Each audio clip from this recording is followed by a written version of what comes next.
예, 오늘 하나님 말씀은 데살로니가 후서 2장 13절에서 17절까지 말씀입니다. 주께서 사랑하시는 형제들아, 우리가 항상 너희에 관하여 마땅히 하나님께 감사할 것은 하나님이 처음부터 너희를 택하사 성령의 거룩하게 하심과 진리를 믿음으로 구원을 받게 하심이니, 이를 위하여 우리의 복음으로 너희를 부르사 우리 주 예수 그리스도의 영광을 얻게 하려 하심이니라. 그러므로 형제들아, 굳건하게 서서 말로나 우리의 편지로 가르침을 받은 전통을 지키라. 우리 주 예수 그리스도와 우리를 사랑하시고 영원한 위로와 좋은 소망을 은혜로 주신 하나님 우리 아버지께서 너희 마음을 위로하시고 모든 선한 일과 말에 굳건하게 하시기를 원하노라. 아멘.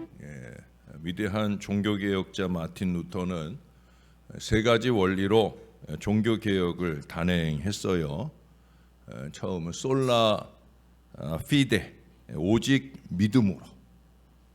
믿음으로 구원이 가능하다. 로마서 말씀을 상고하면서 로마서 1장 17절에 말씀하는 것처럼 오직 믿음으로 말미암아 구원을 받는 이 이신칭의의 중요한 선언을 그가 우리들에게 보여줍니다. 근데 그 믿음이라고 하는 것, 그것은 솔라 그라티아, 오직 은혜에서 바로 그 믿음이 나온다는 거예요. 그리고 솔라 스크립투라, 오직 성경에서 바로 그 은혜가 나온다는 거예요. 말씀이 시작이에요. 들음으로, 말씀에서 은혜가, 또 그 은혜에서 믿음이 나온다는 거예요. 그 중에서 특별히 오직 믿음으로 주 예수를 믿는 것으로 말미암아 구원을 얻는다. 오늘 본문은 그게 무슨 의미인지를 6가지 진리로 잘 말씀해 주고 있어요. 첫 번째, 선택의 주체입니다. 선택의 주체, 그것은 바로 하나님이에요. 13절을 제가 다시 한번 읽어 드릴게요. 주께서 사랑하시는 형제들아, 우리가 항상 너희에 관하여 마땅히 하나님께 감사할 것은 하나님이 처음부터 너희를 택하사 성령의 거룩하게 하심과 진리를 믿음으로 구원을 받게 하심이니. 여기 잘 말씀하고 있죠. 하나님이 너희를 택하사. 이것저것 믿어봐도 그 중에 가장 나은 게 예수더라 하면서 자신이 이 예수를 선택했다고 믿는다라고 하면 그 믿음은 가짜예요. 인본주의적이죠. 그런 사람이 교회 다니면 자기 마음대로 살아요. 신앙 아닌 자기 마음대로. 신앙적인 모든 행위들도 다 마찬가지예요. 내 마음대로. 이거는 신앙도 뭣도 아닌 거예요. 구원과 영생을 깨닫지도 못하고 상상도 못할 때 하나님이 나를 택하셔서 내게 믿음을 주셨습니다. 이것이 성경적인 고백이에요. 하나님께서 우리를 구원의 백성 삼아 주신 거예요. 이 은혜가 가장 큰 은혜요. 제가 추수감사절 때마다 자주 얘기하지만 이 한 가지 이유만으로 우리는 하나님께 항상 감사하며 살아야 되는 거예요. 가장 큰 감사의 이유라는 거예요. 나 같은 죄인 살리신 그 은혜 놀라워.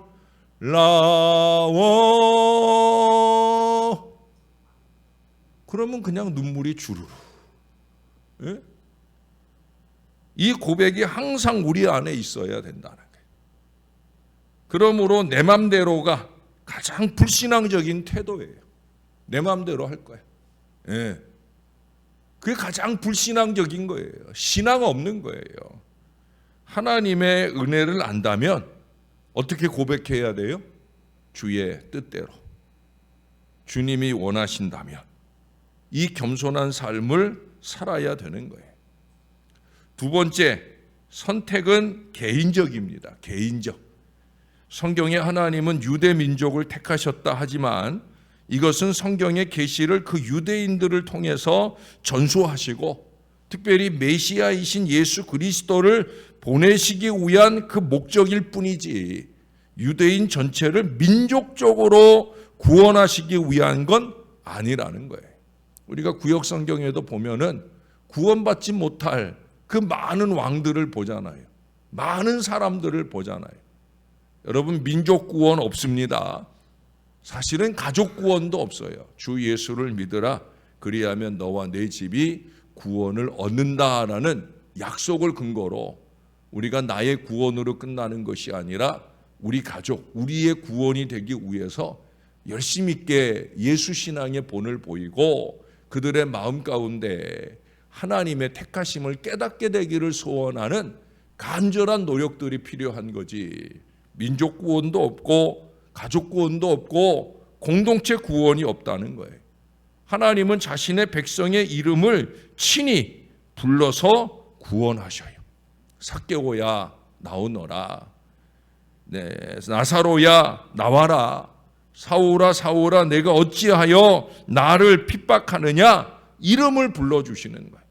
요한복음 10장 3절에 그가 자기 양의 이름을 각각 불러 인도하여 내느니라 말씀하셨어요. 오늘 이 아침에도 하나님이 저와 여러분들을 콕 찍어 이 귀한 자리로 불러주신 줄로 믿습니다. 모든 신앙이 그래요. 하나님이 나를 부르시고 나를 세우시는 거예요. 내가 뭐 잘나가지고 아니에요. 하나님이 나를 불러주신 거예요. 누구 치맛자락 붙들고 갈 수 있는 천국이 아니란 말이에요. 나를 부르신 그 주님의 음성에 내가 응답해야 되는 거예요. 하나님의 인도하심을 철저하게 받아야 되는 거예요. 세 번째는 선택의 시기. 언제 선택되었냐. 여기 오늘 본문에 보면은 처음부터라는 단어가 나와요. 처음부터. 에베소서 1장 4절에서는 곧 창세전에 그리스도 안에서 우리를 택하사라고 말씀을 해요. 창세전에. 디모데후서 1장 9절에서는 하나님이 우리를 구원하사 거룩하신 부르심으로 부르심은 우리의 행위대로 하심이 아니요 오직 자기 뜻과 영원한 때 전부터 그리스도 예수 안에서 우리에게 주신 은혜대로 하심이라. 영원한 때 전부터 우리를 선택하고 계획하셨다는 거예요. 그러므로 내가 구원받은 것은 영원히 빼앗기지도 않아요. 왜? 영원한 때 전부터 계획하시고 선택하신 일이기에 영원토록 변함이 없는 거예요. 하나님이 택하신 자는 중간에 타락하고 죄를 지을 수는 있지만은 궁극적으로 멸망하는 법은 없다는 거예요. 그래서 제가 자주 강조하잖아요. 오늘 회개, 오늘 하자. 예? 속히 회개하고 돌이켜야 되는 거예요. 우리에게 보장된 구원을 온전히 이루면서 사는 하나님의 사람이 되어야 되는 거예요. 네 번째 선택의 근거는 주의 사랑입니다. 하나님의 선택은 무조건적인 사랑이에요. 우리는 쓸모없지만 하나님께서 우리를 쓸모 있는 사람으로 바꾸셨어요. 우리에게는 구원받을 만한 원인이 없어요. 우리 엊그제 수요일에도 상고했던 오네시모. 우리는 사실 오네시모 같은 존재예요. 예? 무익한 우리들이란 말이죠. 어쩌면 지금도 그래요. 참 쓸모없게 예배하고 쓸모없게 신앙하는 사람들이 많은 것 같아요. 여러분, 그러나 주의 사랑이 우리를 유익한 존재로 바꾸어 주셨어요. 거기 17절 하반절에도 보면은 모든 선한 일과 말에 굳건하게 해주셨어요. 내가 뭐 굳건하고 대단해서가 아니라 주의 사랑이, 그 사랑이 우리를 강권하여, 여러분 그 앞에서도 그 얘기 하잖아요. 우리 주 예수 그리스도와 우리를 사랑하시고 영원한 위로와 좋은 소망을 은혜로 주신 하나님 우리 아버지께서 너희 마음을 위로하시고 모든 선한 일과 말에 굳건하게 하시기를 원하노라. 누가 하는 일이라고요? 내가 하는 일이 아니에요. 내가 예배하고 내가 헌신하고 내가 무엇을 하고 저것을 하고 요것을 하고 내가 하는 거예요? 아니에요. 하나님이 하시는 거예요. 믿습니까? 그리고 제가 늘 강조하잖아요. 하나님께 영광 돌려라. 하나님께 영광 돌려. 다 하나님이 하시는 거예요. 하나님이 해주셨어요. 여러분, 만약 우리에게 구원받을 만한 어떤 원인이 있다고 하면 그게 쉬 사라지잖아요. 우리는 연약하고 게으르고 어리석어서 쉬 사라지게 합니다. 그러면 얼마나 불안합니까? 내가 이 모양으로 예배해가지고 내가 하나님 백성이라 할 수 있나? 예? 불안합니다. 불안해. 내가 이 모양으로 헌신해가지고 불안해요. 걱정이 돼요. 왜? 나는 쉼 없이 그 원인을 상실하는 인생이니까. 남녀가 결혼을 할 때 외모만 보고 결혼을 했어요. 나이가 들어도 그 외모가 남아 있어요. 뭐 어떤 분들은 남아 있기도 하지만 그래도 나이가 들면 다 쭈그러지잖아요. 외모가 늙어지게 되면 실망할 수밖에 없는 거예요. 재능 때문에 결혼한 사람은 그 재능을 나이 들며 상실하면 이혼하게 되는 그런 것과 같은 이치예요. 그러나 하나님은 우리를 조건 없이 사랑하셨다는 거예요. 그의 아들 예수 그리스도까지 우리 위에 나를 위해 내어주셨어요. 예수님은 그 사랑 가득 안고 십자가에 달려주셨어요. 여러분, 사랑 덕분입니다. 저와 여러분이 잊지 말아야 되는 거예요. 나의 나된 것은 하나님의 사랑, 하나님의 은혜 덕분이다. 언제나 이 마음으로 겸손해지는 저와 여러분들이 될 수 있기를 바랍니다. 다섯 번째, 믿음은 선택의 결과입니다. 우리가 믿음 때문에 선택받는 게 아니라 하나님이 선택하셨기 때문에 그 결과로 우리의 마음에 믿음을 얻게 되어진 거예요. 우리가 거룩해서 택함 받은 게 아니라 택함 받았기 때문에 진리를 믿게 되었다는 거예요. 그러므로 거룩과 믿음은 택함의 결과이지 원인이 아니라는 거예요. 그러므로 하나님으로부터 택함을 받은 사람은 이 땅에 살아가면서 믿음을 갖게 되고 말씀과 기도로 거룩해지는 이 성령의 역사를 체험해야 되는 거예요. 여기 13절 하반절에 보면 성령의 거룩하게 하심과 진리를 믿음으로 구원을 받게 하심이라. 성령이 하시는 거예요. 성령. 우리를 선택하시고 우리 안에 내주하셔서 우리로 예수 그리스도를 나의 구주로 믿게 하신 일. 누가 하셨다고요? 성령 하나님이 하신 거예요.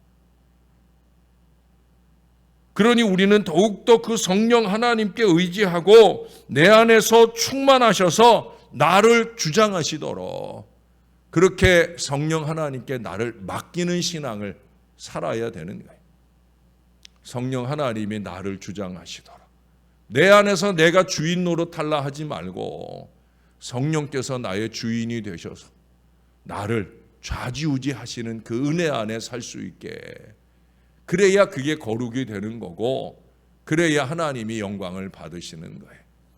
저와 여러분의 구원이 그렇게 한 발 한 발 아름답게 완성되어져 가기를 주님의 이름으로 축원합니다. 마지막 한 가지만 더, 여섯 번째로 구원의 수단. 다섯 번째까지는 나를 구원하신 그 은혜, 그것에 근거해 가지고 우리가 해야 될 일이 바로 여섯 번째 말씀이에요. 구원의 수단은 복음으로 부르신 거예요. 하나님이 택하셔도 택함을 받은 자들이 예수를 듣고 믿어 구원받게 되는 거죠. 이게 복음 전도예요. 14절에 보세요. 이를 위하여 우리의 복음으로 너희를 부르사. 우리 복음으로 택한 자를 부르셨다 말씀하고 있어요. 그러므로 복음 전도는 택한 자를 불러서 구원하는 하나님의 정하신 수단입니다. 저와 여러분도 바로 그 복음으로 부르신, 우리가 복음을 듣게 하신 그 은혜대로, 그걸 뭐 부모로부터 들었든지 누군가에게서 전도를 받았든지 우리가 그 복음을 들음으로 구원을 받았다라고 하는 거예요. 우리가 전도한다고 해서 양이 염소가 되거나 염소가 양이 되는 건 아닙니다. 염소는 교회에 관심도 없고 하나님을 믿지도 않아요. 염소를 양으로 바꾸는 것이 우리 사명이 아니라 잃어버린 양을 찾는 거예요. 예? 우리가 예수 복음 전하는 것은 잃어버린 양을 찾는 거지. 뭐 염소를 양되게 해서 구원받게 하는 게 아니란 말이에요. 잃어버린 양을 찾는, 예? 그것이 우리의 사명이에요. 그러므로 전도의 목적은 하나님이 택한 사람을 찾는 거예요. 하나님이 우리를 택하셨다 하는 사실은 우리를 겸손하게 만들고 크고 작은 시련과 어려움이 올지라도 요동하지 않게 하는, 오히려 이 고난을 통해서 우리가 더 하나님께 나아가게 되고 하나님께 의지하게 되고 그러면서 내가 예상치 않았던 하나님의 은혜를 받게 해주시는, 바로 그것이 신앙생활인 거예요. 예수 믿는 우리는 베드로후서 1장 10절 말씀처럼 나를 택하신 하나님의 은혜를 기억하며 내가 예수 믿고 거룩하게 된 것을 감사하는 마음으로 뭐 해야 돼요? 열심히 있는 전도와 선교로 이 은혜를 갚으며 살아야 되는 거예요. 은혜 받은 사람들 속에서는 가장 아름답게 나타나는 모습이 뭐냐? 전도와 선교예요. 요즘 아이들은 줄여서 하는 말을 좋아하잖아요. 전선, 전도와 선교, 전선. 여러분, 전선은 영적 전쟁터의 최전선에 서는 거예요. 예? 금번 명절에도 이 영적 전쟁터에서 양을 찾아서, 잃어버린 양을 찾아서 구원시키는 이 영적 전쟁터에서 전선, 전도와 선교의 새 역사를 많이 만들어 가시는 복된 명절이 되시기를 바랍니다. 하나님, 한 영혼이라도, 한 마리 잃어버린 양이라도 금번 명절에 꼭 찾을 수 있게 해달라고, 혹여라도 예수 안 믿는다 생각된 사람일지라도, 아니 예수 믿고 낙심된 가운데 사는 사람이라면 더더욱더 그 잃어버린 양들을 아름답게 찾아내는 모범적인 구원의 백성, 신앙의 백성으로 그들 앞에 우뚝 서서 예수 복음 잘 보여주고 들려주는 저와 여러분들이 꼭 되시기를, 그래서 이 믿음의 최전선에서 전선의 큰 역사 이루어가는 하나님 사람들 다 되시기를 예수님의 이름으로 간절히 축원합니다. 우리 하나님 고맙습니다. 죽을 수밖에 없는 저희 죄인들 창세전에 택해 주시고 우리를 구원의 반열에 들게 하신 것 너무 감사합니다. 너는 내 것이라 택정하여 말씀하시고 그 구원의 품 안에서 우리가 늘 행복하게 헤엄치며 살 수 있도록 은혜를 더하여 주시니 감사를 드립니다. 보라, 지금은 은혜 받을 만한 때요, 보라 지금은 구원의 날이로다. 주님 늘 기억하게 도와주시고 날마다 그렇게 구원의 감격이 살아있는 사람, 그 은혜와 감격 안에 열심 있게 찬양하고 예배하고 헌신하며 나를 택하여 구원하신, 나를 사랑하시는 그 하나님을 열심으로 사랑하며 그 하나님께 영광 올려드리는 우리의 신앙생활 되도록 축복해 주시옵소서. 게으름과 나태함으로 아니고 아직도 내 맘대로 그렇게 어리석게 사는 것도 아니고 오직 내 안에 내주하시고 내 안에서 뜨겁게 충만하신 그 성령의 인도하심을 따라가는 철저한 믿음의 삶을 통해 우리 하나님께서 하나님의 뜻을 이루어가는 일에 부족한 저희가 쓰임받는 한 사람 한 사람 되게 하여 주옵소서.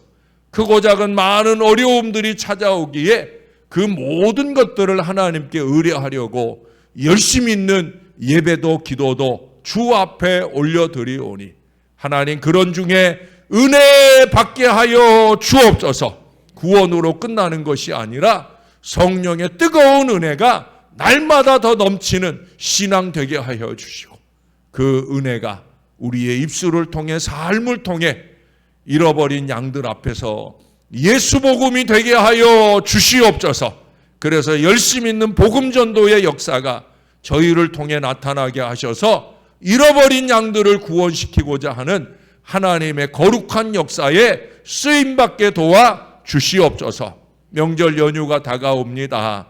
하나님, 우리의 믿음의 삶을 모범적으로 아름답게, 우리의 입술에 재갈을 먹여서 하지 말아야 될 말은 좀 하지 않고 꼭 해야 될 복음의 말씀으로 그렇게 아름다운 사랑의 역사를 이루며 구원의 큰 결실을 맺어가는 근본 명절이 꼭 되게 도와 주옵소서. 특별히 원근각초 오고 가는 모든 주의 자녀들을 안전과 행복으로 지켜 주옵소서. 특별히 응급실 가는 일들이 생기면 안 되겠나이다. 한 사람 한 사람 눈동자같이 지켜주셔서 건강하게 이 명절을 잘 보내도록 이 사랑하는 주의 자녀들을 꼭 지켜 주시옵소서. 감사드립니다. 예수님 이름으로 기도합니다. 아멘.